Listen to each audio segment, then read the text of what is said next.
주님께서 우리를 붙들어 주셔야만 저희가 주님의 나라로 끝까지 가며 주의 나라가 온전히 세워지는 것들을 볼 수가 있을 것입니다. 저희가 이 땅 가운데서 단지 오늘 하루하루를 살아가는데 급급한 것이 아니라 저희의 인생보다 크신 하나님 나라의 일원이 되어서 살아간다는 사실을 기억할 수 있게 하여 주시고, 그 마음을 붙들고 저희가 기대와 소망을 가지고 살아가게 하여 주시며, 오늘의 문제들이 작게 보이게 하는 은혜를 허락하여 주시고, 오늘의 하루하루의 삶을 온전히 주님의 은혜로 살아가게 되는 놀라운 역사를 저희가 경험하게 될 수 있도록 도와주시기를 간절히 간구드립니다. 이 모든 것들이 온전히 주님께서 함께 하시고 도와주심으로만 가능함을 저희가 고백합니다. 주여, 저희를 도와주시고 함께하여 주시옵소서. 이 아침 주님께 나옵니다. 주님, 열왕기상을 통하여 계속해서 하나님 나라에 대해서 묵상할 수 있도록 해주셔서 감사합니다. 과거에 저희와 상관없는 땅에 피도 섞이지 않을 것 같은 그런 사람들에게서 세워진 나라의 이야기에 불과할 수 있지만, 참 하나님께서 말씀을 통하여서 우리에게 성경의 그 역사를 포함시키시고, 그리고 이 역사를 통하여서 예수 그리스도가 우리에게 오게 하시고, 그리고 그 이후에 계속 하나님 나라를 세우신 것들을 기억하면서 참 계속해서 보게 되는 이 열왕기상의 역사들이 하나님 나라의 그림자임을 저희가 깨닫게 됩니다. 아버지 하나님, 저희로 하여금 저희의 가정과 교회가, 그리고 앞으로 보게 될 주의 나라가 이렇게 지속적으로 아름다워져 가며 강하여져 가며 풍요로워져 가는 것들을 경험할 수 있도록 은혜 주시옵소서. 감사합니다. 오늘 말씀 가운데 함께하여 주시기를 원하오며 예수님 이름으로 기도드렸습니다. 아멘. 네, 오늘은 열왕기상 5장입니다. 5장 1절부터 18절입니다.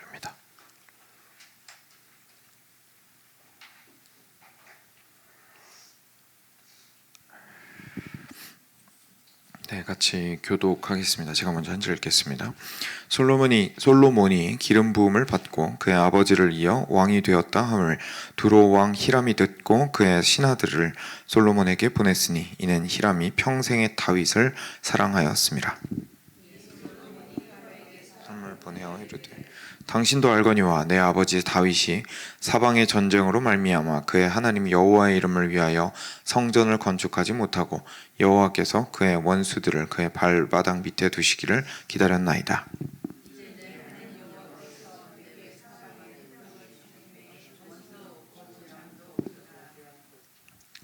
여호와께서 내 아버지 다윗에게 하신 말씀에 내가 너를 이어 내 자리에 오르게 할 내 아들, 그가 내 이름을 위하여 성전을 건축하리라 하신 대로 내가 내 하나님 여호와의 이름을 위하여 성전을 건축하려 하오니, 날 위하여 레바논에서 백향목을 베어내게 하소서. 내 종과 당신의 종이 함께 할 것이요, 또 내가 당신의 모든 말씀대로 당신의 종의 삭슬 당신에게 드리리이다. 당신도 알거니와 우리 중에는 시돈 사람처럼 벌목을 잘하는 사람. 히람이 솔로몬의 말을 듣고 크게 기뻐하여 이르되, 오늘 여호와를 찬양할지로다. 그가 다윗에게 지혜로운 아들을 주사 그 많은 백성을 다스리게 하셨도다 하고,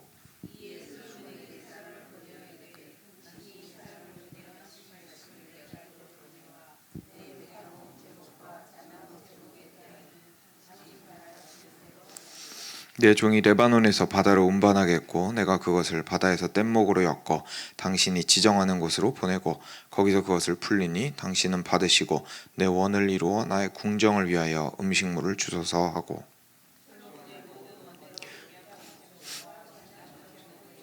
솔로몬이 히람에게 그의 궁정의 음식물로 밀 2만 고루와 맑은 기름 20고루를 주고 해마다 그와 같이 주었더라.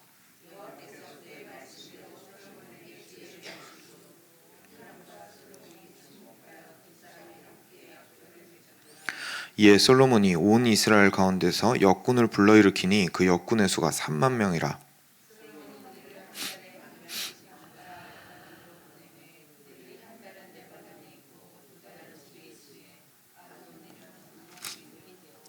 솔로몬에게 또 짐꾼이 7만 명이요 산에서 돌을 뜨는 자가 8만 명이며,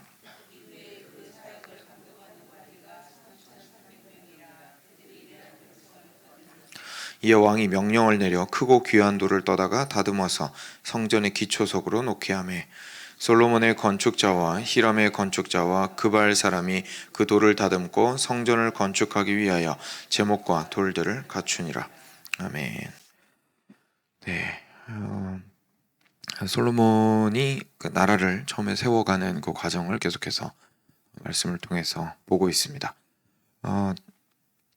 저희가 이제까지 살펴보았던 부분들은 이제 솔로몬 왕이 다윗에게 또 명을 받고 그리고 또 기회들이 있어서 자신의 그 권력을 강화시킬 수 있도록 정치적인 어떤 정리를 초반에 하는 것들을 좀 볼 수가 있었고, 그리고 행정적으로도 굉장히 아주 시스템이 잘 갖추어지게, 구조가 잘 갖추어져 있게 이제 시작한 것들을 저희가 볼 수가 있었고, 그리고 그를 참 따르고 충성하는 사람들이 하나님을 경외하는 사람들로 구성이 되어 있었다라는 것도 저희들이 좀 알 수가 있었습니다. 그래서 하나님 나라가 그냥 단순하게 나 좋고 너 좋고 해가지고 그냥 기분 좋은 사람들이 모여서 기쁘게 찬양하고 끝나는 그런 어떤 질서가 없고 그냥 서로 취미생활 하듯이 모여서 웃고 떠드는 곳이 아니라 정말로 하나님의 왕 되시고 확실한 질서가 있으며 하나님의 말씀을 통해서 통치를 받고 그 가운데에서 저희가 어제 금요 말씀 혹시 들으신 분 기억하시겠지만 온전히 그 온전한 길로 하나님의 뜻을 따르는 그 길로 가는 사람들이 모여서 살아가는 나라라는 것을 저희가 조금씩 그 그림을 보게 됩니다. 이제 오늘은 5장인데요. 오늘도 특별한 내용이 나옵니다. 솔로몬 왕이 이제 드디어 성전을 건축하려고 했습니다. 근데 성전을 건축하려고 하면 아주 많은 그 자원이 필요하겠죠. 근데 그 자원이 뭐 갑자기 어느 날 뚝딱 하고 나오는 것도 아니고 이제 그 마음의 원으로 그리고 계획으로 아마 가지고 있었을 터인데, 그때 도움의 손길이 왔습니다. 그게 바로 두로라는 곳에 왕으로 있었던 히람이라는 사람을 통해서였습니다. 근데 이 사람이 그 이전에 그 다윗 왕 때부터 굉장히 좋은 관계를 유지하고 있는 왕이었습니다. 그래서 오늘 말씀에 따르면 5장 1절이죠. 솔로몬이 기름 부음을 받고 그의 아버지를 이어 왕이 되었다 함을 두로 왕 히람이 듣고 그의 신하들을 솔로몬에게 보냈으니 이는 히람이 평생에 다윗을 사랑하였습니다. 그래서 아버지 다윗을 너무 사랑했기 때문에 히람 왕이 솔로몬 왕이 이렇게 이어받았다라는 소식을 들었을 때 너무 잘 됐다라고 하면서 사절단을 파견을 한 것을 저희가 보게 됩니다. 좋은 관계를 지속적으로 유지하고자 하는 의지가 있었던 거죠. 솔로몬 입장에서는 두로 왕을 곁에 두고 있는 것은 그 지역에서 굉장히 큰 힘이 되었습니다. 그 뒷부분에 계속 나오고 있지만 이곳에는 참 좋은 백향목들이 아주 많이 있는 그런 곳이었고, 그리고 거기에는 그 나무가 이제 아무래도 좋다 보니까 이것이 수출용으로도 사용이 되고 자기들도 특산품이기도 하고 해서 실제로 목재를 다루는 기술이 굉장히 뛰어난 사람들이었습니다. 그리고 그것을 이제 기반으로 하여서 그 당시에 다윗 왕이 그 이스라엘 나라를 통일했을 때 함께 더불어서 해상권까지 가져갈 수 있었던 아주 좋은 그 서로 이득을 주고받았던 그런 나라였습니다. 그러니까 솔로몬 때에도 그걸 이렇게 함께 그 관계를 하면서 유지할 수 있다면 너무 든든한 파트너가 되는 거죠. 근데 이제 히람이 실제로 와서 먼저 인사를 한 겁니다. 와, 너무 축하한다. 내가 너의 아버지랑 좋은 관계에 있었는데 앞으로도 잘 지내보자 이야기합니다. 그때 이제 솔로몬 왕이 아주 지혜롭게 그 자원이 풍부하고 그리고 당연히 성전 건축에 필요한 그 목재가 그리고 돌들도 굉장히 많이 있는 이 두로 왕에게 이걸 부탁하면 딱 좋겠다 생각이 들었겠죠. 그래서 그 이야기를 꺼냈습니다. 솔로몬 왕이. 아시다시피 다윗 왕을 통하여서 하나님께서 성전을 건축하고자 하는 그 뜻을 저에게까지 이어오게 하셨는데, 제가 이제 이 성전 너무 건축하고 싶은데 왕도 아시다시피 이거 건축하려면 굉장히 많은 일꾼과 그리고 좋은 목재들이 많이 필요합니다. 두로가 딱 그게 있으니까 저한테 공급을 해주시면 좋을 것 같습니다 라고 처음에 이제 이야기를 하는 거죠. 그게 2절부터의 내용입니다. 이에 솔로몬이 히람에게 사람을 보내어 이르되 당신도 알거니와 내 아버지 다윗이 사방의 전쟁으로 말미암아 그의 하나님 여호와 이름을 위하여 성전을 건축하지 못하고 여호와께서 그의 원수들을 그의 발바닥 밑에 두시기를 기다렸나이다. 이제 내 하나님 여호와께서 내게 사방에 태평을 주시며 원수도 없고 재앙도 없도다. 여호와께서 내 아버지 다윗에게 하신 말씀에 내가 너를 이어 너의 자리에 오르게 할 너의 아들 그가 내 이름을 위하여 성전을 건축하리라 하신 대로 내가 내 하나님 여호와의 이름을 위하여 성전을 건축하려 하오니 당신은 명령을 내려 나를 위하여 레바논에서 백향목을 베어내게 하소서. 내 종과 당신의 종이 함께할 것이요 또 내가 당신의 모든 말씀대로 당신의 종의 삭슬 당신에게 드리리이다. 당신도 알거니와 우리 중에는 시돈 사람처럼 벌목을 잘하는 자가 없나이다. 이야기하면서 이제 솔로몬 왕이 히람에게 도움을 요청하는 것을 저희가 보게 됩니다. 도움을 요청할 때도 솔로몬이 당연히 이제 인부들을 위한 노동력을 위한 값을 치러야 된다는 생각을 했던 것이고 그것을 먼저 제안을 하게 되죠. 참 놀랍게도 7절 말씀에 히람이 솔로몬의 말을 듣고 크게 기뻐하였다라고 성경은 이야기합니다. 단순하게 듣고 나서 그래? 나한테 수지타산이 맞나? 이걸 고민했다기보다 함께 할 수 있는 것에 굉장히 기뻐했다는 것을 알 수가 있습니다. 굉장히 기뻐하고 말합니다. 오늘 여호와를 찬양할지로다. 그가 다윗에게 지혜로운 아들을 주사 그 많은 백성을 다스리게 하셨도다. 그리고 나서 솔로몬에게 사람을 보내어 이르되 당신이 사람을 보내어 하신 말씀을 내가 들었거니와 백향목 제목과 잣나무 제목에 대하여는 바라는 대로 보내드리겠습니다. 내 종이 레바논에서 바다로 운반하겠고 내가 그것을 바다에서 뗏목으로 엮어 당신이 지정하는 곳으로 보내고 거기서 그것을 풀리니 당신은 받으시고 내 원을 이루어 나의 궁정을 위하여 음식물을 주소서. 그래서 거래가 이제 성사가 되었습니다. 다시 말해서 계약서 같은 내용인 거죠. 제가 너무너무 기쁜데 제가 그렇게 당신이 원하는 대로 노동력과 목재를 제공을 하겠습니다. 제가 이렇게 뗏목을 만들어서 물을 통해서 이동을 시킬 테니까 당신이 원하는 곳까지 배달을 해드릴 테니까 거기에서 풀어서 그 목재 쓰시면 되고 사람들도 데려다 쓰시면 되고 당신이 약속한 대로 삭슬 주시면 되겠습니다. 네, 그거에 대한 대가로 우리 궁정으로 거기 이스라엘에서 나는 먹을 것들을 좀 보내주시면 좋겠습니다. 라고 이제 조건을 건 거죠. 그것을 수락을 하고 솔로몬이 약조를 맺었다라는 내용이 이어서 나오게 됩니다. 11절 말씀대로 히람에게 궁정의 음식물로 밀 2만 고루와 맑은 기름 20고루를 해마다 그렇게 주었다고 나옵니다. 그리고 나서 드디어 공사가 시작되었습니다. 13절에 보시면 이스라엘 가운데서 역군을 3만 명이나 불렀고 3만 명이니까 이제 10,000명씩 세 그룹으로 나눠서 10,000명은 레바논으로 출장을 보내고 한 달 동안 타지에서 일하게 만들고 나머지 2만 명은 이 지역에서 일하고요. 그리고 그 다음 두 번째 그룹이 레바논으로 갈 때 그쪽에서 다른 한 그룹이 또 돌아오고 하는 식으로 일을 한 것을 볼 수가 있습니다. 굉장히 지혜롭죠. 그리고 솔로몬에게도 짐꾼이 7만 명이 있었고 돌을 뜨는 사람만 8만 명이었습니다. 감독하는 관리가 3,300명이었습니다. 그래서 드디어 18절에 보시면 솔로몬의 건축자와 히람의 건축자와 그리고 이런 사람들이 돌을 다듬고 성전을 건축하기 위하여 제목과 돌을 갖추니라 라고 이야기하는 것을 저희가 보게 됩니다. 드디어 성전 건축할 수 있는 재료들이 많이 모이게 된 것이죠. 이 과정에서 여러분 혹시 어떤 것들이 보이십니까? 여러분 저희가 하나님의 나라를 세워가는 데 있어서요 아주 놀라운 게 하나 있습니다. 지난주 말씀을 혹시 기억하시는지 모르겠는데 원래 하나님 나라는 하나님의 백성으로만 이루어져 있습니다. 그렇죠? 그래서 죄를 짓기 이전에 하나님께서 계획하셨던 그 하나님의 나라는 존재하는 모든 사람은 그냥 하나님의 나라고 하나님의 백성이었습니다. 죄가 없었고 모두 하나님을 사랑했으니까요. 지금 이 땅은 다릅니다. 하나님의 나라 안에 있는 사람이 있고 하나님의 나라 밖에 있는 사람이 있습니다. 하나님의 나라는 결국 눈에 보이는 이 땅의 나라에 함께 살아가고 있습니다. 쉽게 말해서 솔로몬의 이스라엘은 주변 나라들과 관계를 하면서 살아가는 나라이지 그냥 섬처럼 둥둥 떠가지고 하늘에서 만나가 떨어져서 먹고 사는 나라가 아닌 겁니다.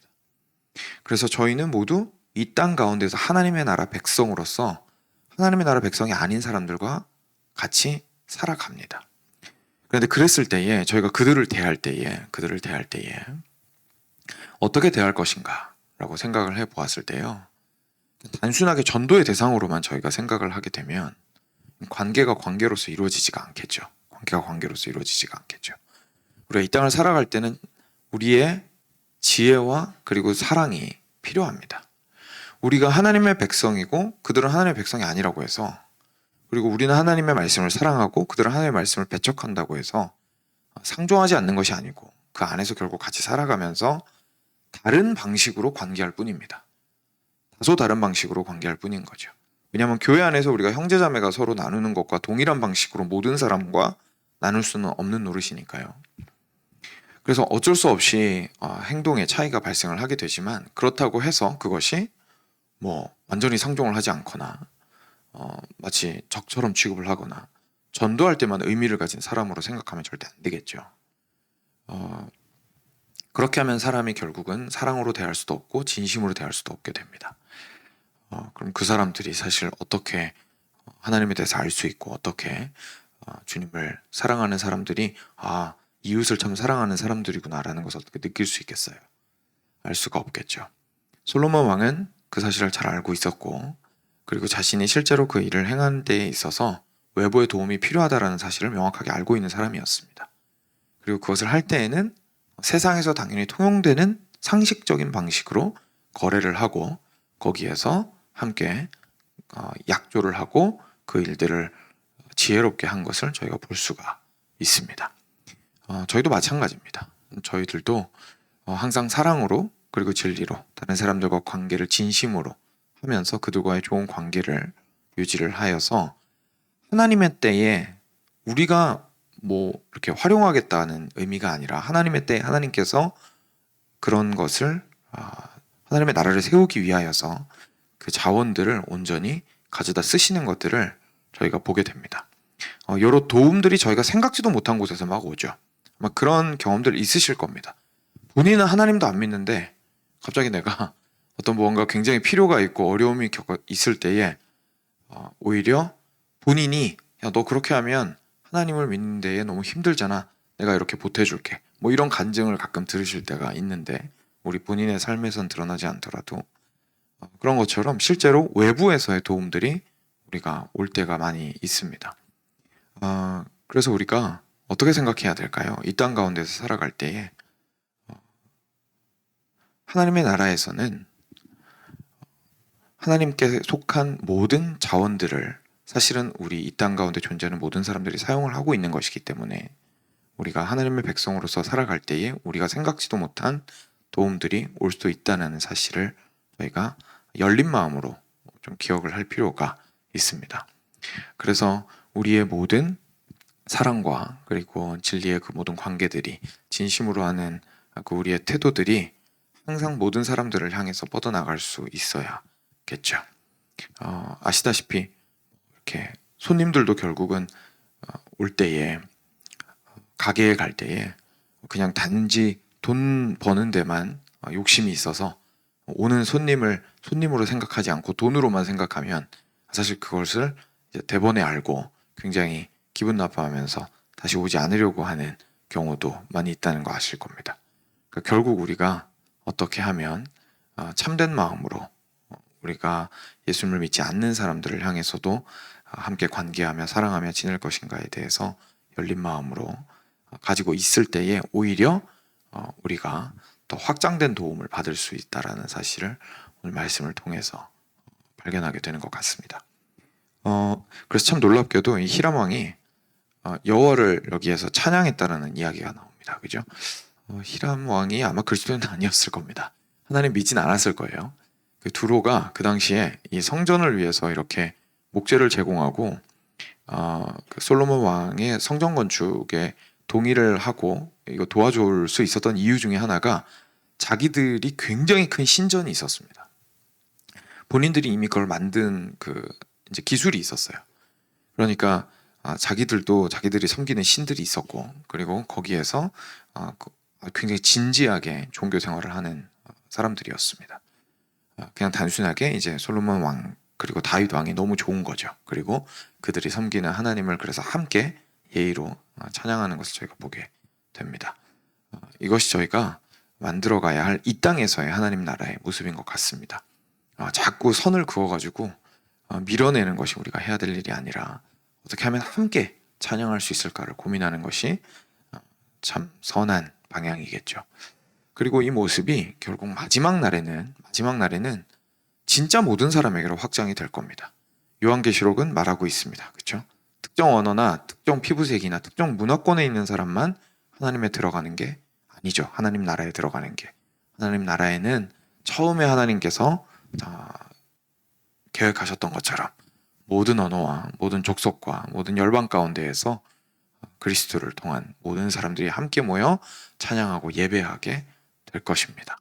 그렇기 때문에 그 마음을 가지고 열린 마음을 가지는 것이 저희가 상당히 중요하다는 것을 기억해 봐야겠습니다. 그래서 오늘 이 땅 가운데서도, 그리고 장차 올 하나님의 나라를 바라는 소망 가운데에서도 하나님께서 어떻게 당신의 왕국을 그냥 우리 생각 안에서만 이루어 가시는 것이 아니라 하나님 사이즈로, 하나님께서 생각하시는 그 엄청나게 넓은 범위와 풍성함과 부유함 속에서, 다양함 속에서 키워가시는지를 저희가 함께 꿈꾸고 바라보았으면 좋겠습니다. 같이 기도하겠습니다.